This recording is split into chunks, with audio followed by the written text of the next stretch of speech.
I was there when someone asked me, so I said, regular like onions. But you picked the plant. I don't care. Put whatever, tomatoes, whatever's the right thing, regular like that. And whatever systems are already there, you still have them. The systems are still, you don't have to add new ones. You would have gotten rid of the black market, and you would have actually had Obama might have been right. If you like your dealer, keep your dealer. That actually would have been able to work. No, what you would have gotten and what you are getting right now is you just have the black market invariably competing with themselves, and the, I guess, like the light market inevitably competing with the black market and themselves, right? You're just creating more avenues of competition, which is not making cannabis prices like go down. I just had 420. It was quite expensive. It's not bringing down some of the violence you're getting from these cartels. They still see it as a, money making effort. Sure. Again, in, Dan's magical solution place, which some people in the comments are, worried that what you're saying sounds like communism and fascism. Like, please read up on what those two things are. But no, again, in my magical world, you don't need to, the tax revenues that states are seeking to justify cannabis consumption and sales, don't tax it.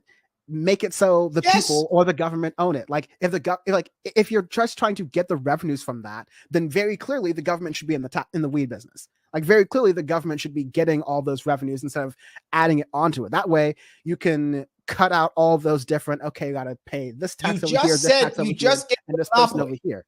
Huh? You just gave it a monopoly by saying government does it. Government's a monopoly.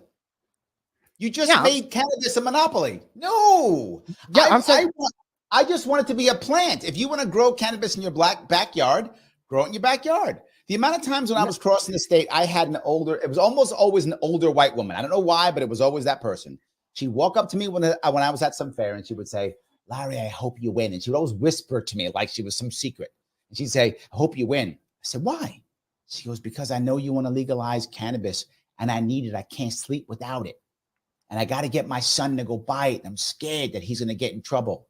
And that happened all the time. And I'm happy, like, for those folks that they should get to grow it and do it. Grow in your backyard. That doesn't change. But the fact is that right now you have people who realize that this plant is very profitable, and you have people who are going to do that in the black market, and they are going to find a way to do that and get out of the way.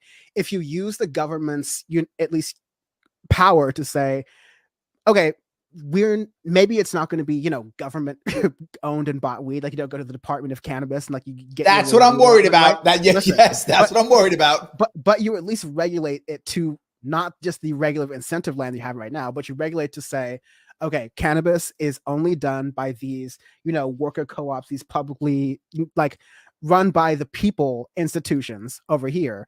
So that way private businesses can't get involved. Cartels, if they are getting involved, it's like, okay, well, this isn't involved with this business. This is immediately getting shut down. And you can actually start to, if the reasoning right there is for the government or for these entities to be able to take that tax money and make it go back to schools or make it go back to whatever, I would rather have, maybe in your example, you have communities who have these little cannabis co-ops or economic co-ops. It's fine too. And they spend that money directly into what those communities need, what their local communities need. So if they want to use cannabis to subsidize housing, then that's that community's prerogative. But to be clear, I'm not saying I like localism tremendously.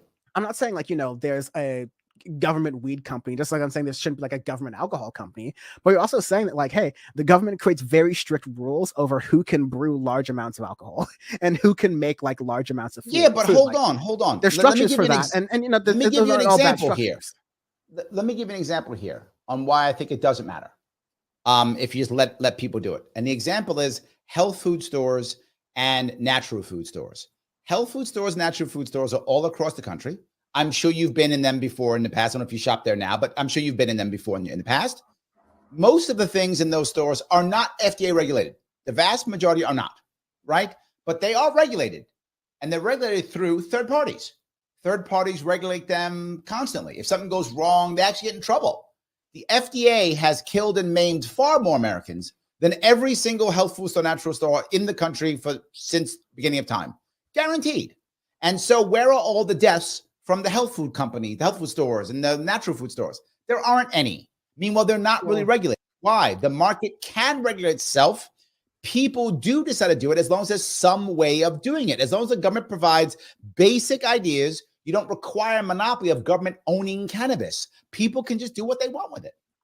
Well, I'm to be clear, I'm not talking about the government owning cannabis. I'm saying the government regulating who can own cannabis, right? Or who Same can thing. buy and sell from that cannabis, right? That's There's there's definitely a different nuance to it. But in the example you would even like just pointed right there, you okay. are like really quickly just to refresh me, like you were just talking about an example. The idea that you don't have to necessarily decide who gets what, not necessarily required in something like this. This isn't a poisonous thing that when someone touches it, they die. Or isn't that a nuclear weapon, right? It's a plant. Cannabis is what it is. So if you just said, hey guys, it's a plant, regulate like carrots or whatever is the way you regulate whatever it is. And if you want to grow a carrot in your backyard, you can. If you don't want to, you don't have to. You can buy it in a health food store. You can buy an organic carrot or you can buy a non-organic carrot, whatever you want, right? That's right. It was the thing about health food stores. Well, you just do it. Like there's a lot of things. So we can't create the dichotomy of, oh, it's either health food stores or it's just like the FDA, because the FDA makes a number of good calls on things. Also, the FDA makes a number of bad calls on things. They won't go as strong as maybe like, the Mexican government will or the European government will. And that's why people go overseas and they're like, oh yeah, I took this medication. It was totally fine. It's totally fine for me. So I'm not saying like the FDA is like, an end all be all for knowing whether things are good for you or not. But let's be clear. The FDA is not a comparison to the regulation of a type of commerce, in the sense that like I'm not asking for a government entity to come in and say whether or not this weed is good or bad for you. What we're trying to solve for is that cannabis is overpriced. It leads to a dangerous market when it's done below board in the underground.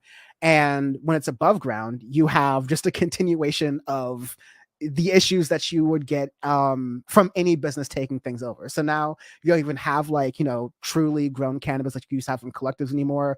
You have factory farms for cannabis. So you have things being turned into Delta 8 and Delta 9. The government decides of that. No, because the government decides. No, if the government didn't decide and give licenses to their cronies, which is what actually happens. Most people who buy licenses are actually real estate companies. That's who's actually buying most licenses in New York State. I don't know if that's true in California, but in New York State, people buying it are real estate companies, right? Those are the people who are getting the licenses, right? So if they just let people grow, I know this because right now in New York City, there are almost 15,000 illegal weed stores in New York City.